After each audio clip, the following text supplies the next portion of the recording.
याकूब 1 बाब 12 आयत। मुबारक वो शख्स है जो आजमाइश की बर्दाश्त करता है, क्योंकि जब मकबूल ठहरा तो जिंदगी का वो ताज हासिल करेगा जिसका खुदावंद ने अपने मोहब्बत करने वालों से वादा किया है। अंजील मुकद्दस में उस शख्स को मुबारक कहा गया है जो आजमाइश का वक्त बर्दाश्त करता है। जिंदगी का सफ़र गम और खौश से भरा है, जिस दौरान हम बहुत सी मुश्किलात का सामना करते हैं और जो हमारे लिए एक इम्तिहान का वक्त बनकर आता है।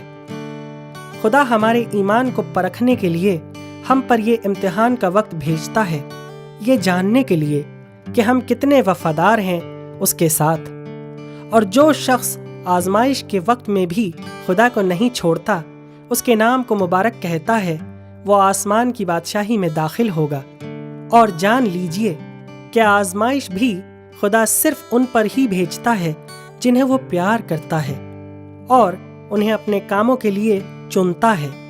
इसलिए इम्तिहान की घड़ी में घबराइए नहीं, बल्कि अपने ईमान को मजबूत रखिए और अपने खुदा का हाथ कभी ना छोड़िए। आमीन।